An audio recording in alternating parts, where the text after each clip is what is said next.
Buenos días. Hoy queremos invitarlos a realizar una reflexión que ha nacido a partir de la construcción colectiva de nuestros trabajos individuales en el módulo de modernidad positiva y exponer nuestro interés investigativo como estudiantes de la maestría en educación desde la diversidad.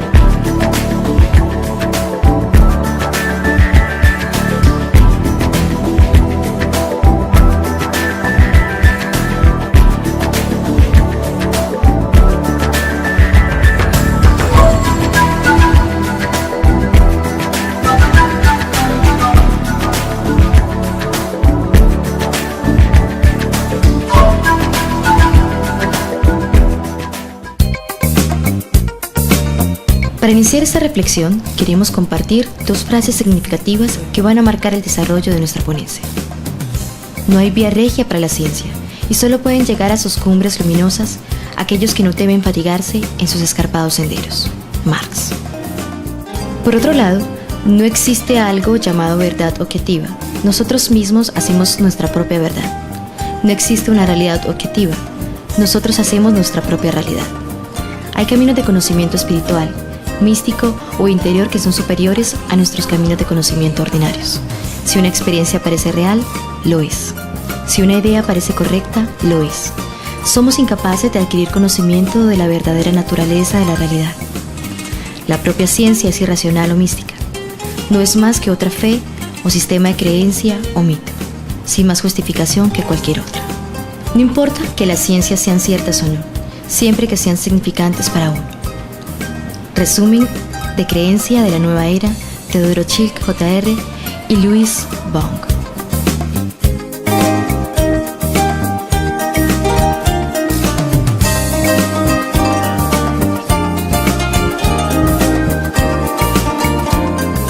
Desde la perspectiva del desarrollo de la historia, de la filosofía y de la ciencia, ha sido visible el hecho de la lucha entre diferentes concepciones acerca de cómo opera el conocimiento y de las verdaderas posibilidades de conocer la realidad o la imposibilidad de hacerlo.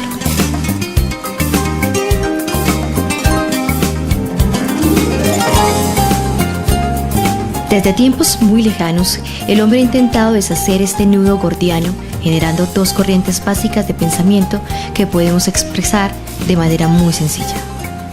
Los que piensan que el hombre puede conocer la realidad y los que niegan tal posibilidad al entendimiento humano.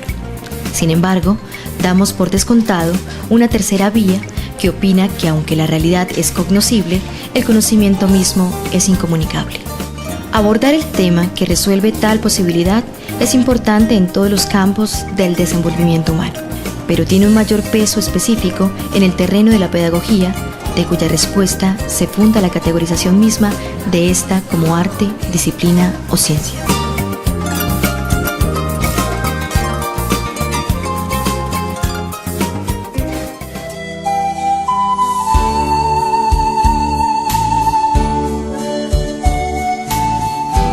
Al abordar un problema específico que nace de la observación de la realidad, de sus fenómenos y realizar operaciones con la información, ya sean cuantitativas o cualitativas, para llegar a establecer hipótesis sobre el comportamiento de la realidad misma o del fenómeno específico e intentar luego demostrar o negar, falsear esta presunción, nos encontramos ante el proceso básico de las ciencias basadas en ideas propias de la acumulación y construcción humana, a nivel histórico, que fundamenta las posibilidades de conocimiento y transformación de la realidad. Proceso, camino o método que se ha insertado en las prácticas sociales, desbordando las riberas de su cauce y adentrándose en los límites de la existencia y sobrevivencia humana.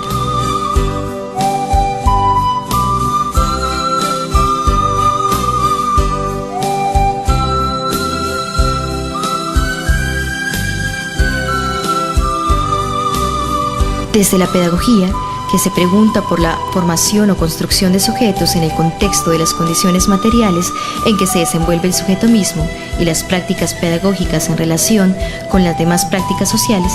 el tema del conocimiento, del aprendizaje y de la enseñanza cobran fundamental interés en la disputa y sumisión a las respuestas planteadas desde la búsqueda de verdad a la pregunta sobre la posibilidad de conocimiento y de la existencia misma de la realidad.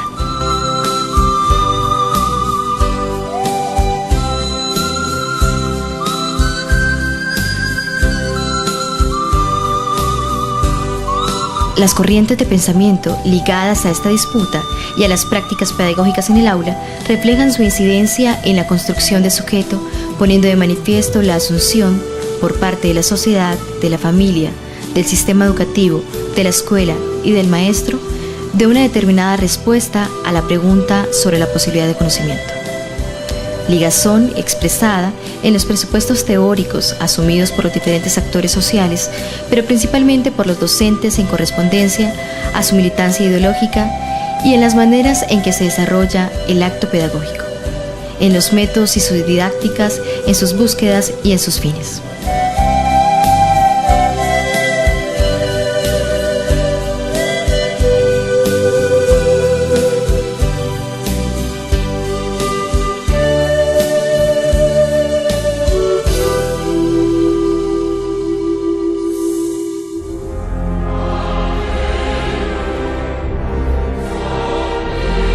Entender las prácticas pedagógicas implica comprender la base sobre la cual se erigen,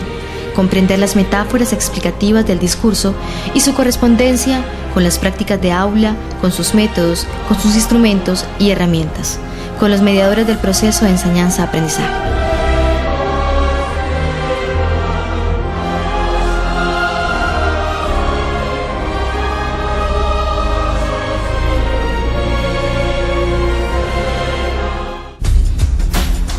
El acercamiento comprensivo que devuelve el acto pedagógico surge como necesidad social, histórica, científica y disciplinaria, necesidad que obra de doble sentido.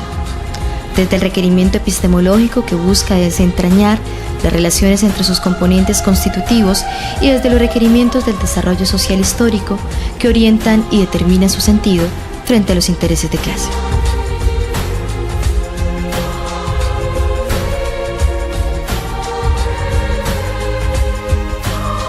Desde los procesos formativos en investigación, asumimos esta tarea en un intento por avanzar en el camino de desentrañar y comprender las prácticas pedagógicas en el contexto regional,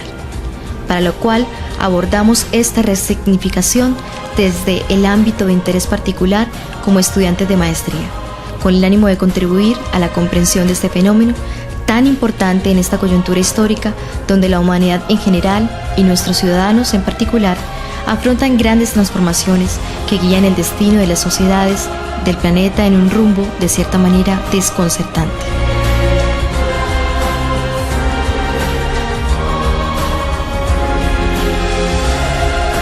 Las prácticas pedagógicas están circunscritas en elementos formales, clave de la ciencia pedagógica como lo curricular, lo metodológico y lo didáctico, elementos que se interrelacionan de manera directa, o al menos así deberían ser, con lo contextual o ámbito sociocultural y económico, político, así como ecoambiental, espacios donde nacen y se desarrollan dichas relaciones.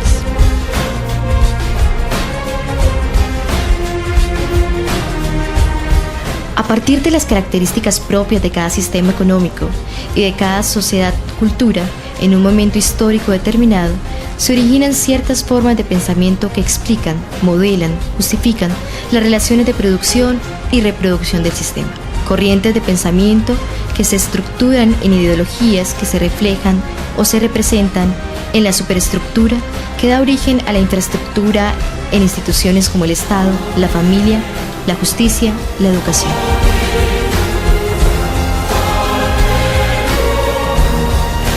De lo anterior nos permite explicar, desde la postura del materialismo histórico y dialéctico, cómo en una sociedad dada, en un momento histórico dado, surgen formas de pensar, de hacer y de modelar la educación,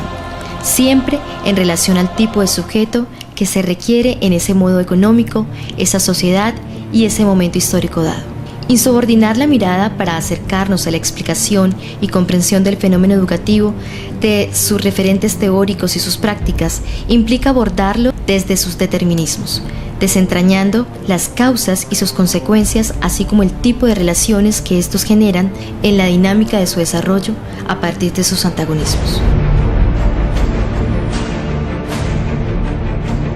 Desde esa mirada hemos observado que la educación en general en Colombia parte de los presupuestos del Estado Social de Derecho, que narra sus intenciones desde el ámbito jurídico a partir de la Carta Magna, a acompañada por un sinnúmero de leyes, como por ejemplo la Ley 115 de 1994, decretos reglamentarios, jurisprudencias y un extenso mar de normas que direccionan el acto pedagógico y educativo, con arreglo a un proyecto de hombre como sujeto y una sociedad desde luego al servicio de un sistema económico, el capitalismo, y de una clase dominante, la burguesía. De este modo, resulta evidente que la educación y su pedagogía sirven a intereses superiores externos a la educación misma, lo que la convierte en un medio al servicio de la clase que sustenta el poder y en un instrumento de dominación de una clase por otra.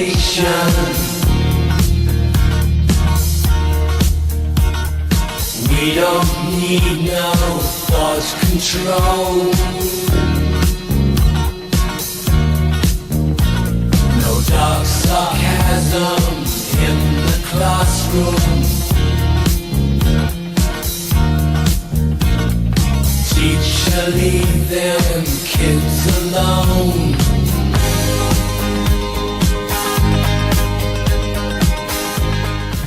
En ese contexto resulta claro que la educación en nuestro país no presenta un carácter neutro,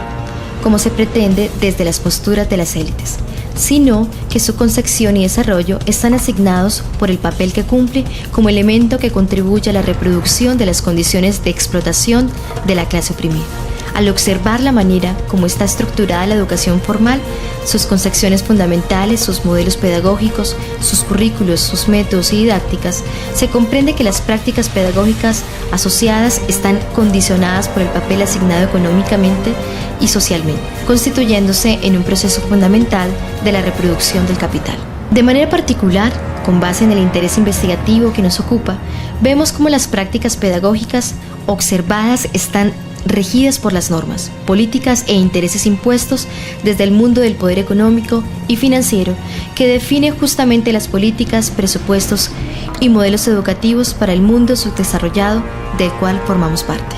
En esta coyuntura vemos cómo los proyectos educativos institucionales PEI se adaptan a visiones y concepciones desarrolladas en el mundo desarrollado, por teóricos que sirven a los propósitos del imperio y que se enmascaran los propósitos de sus amos bajo el rigor de investigaciones, que luego son importadas e implantadas en estas sociedades dependientes con el beneplácito de los gobernantes de turno que las adoptan como parte de sus programas de gobierno sin la mínima vergüenza y a expensas del erario nacional.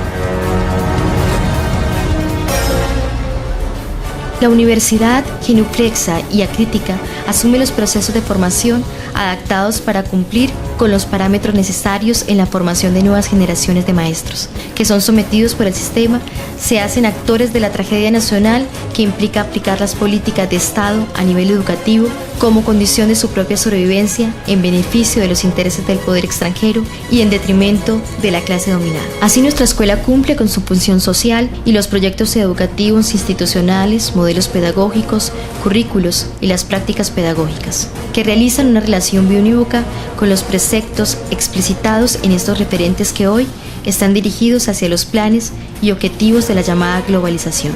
como nuevo significante de la fase imperial del capital. De forma ingenua o tal vez por carencia de formación y crítica o por desvío sistemático de los propósitos a causa de las directrices del Estado, el maestro cumple con su labor de manera abnegada,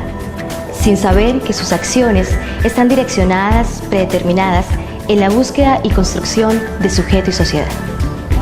necesarios para un sistema económico de base, para los intereses de la clase dominante y los avatares de los acondicionamientos propios de un sistema que basa sus conceptos en el liberalismo burgués que apremia en su afán de lucro ilimitado.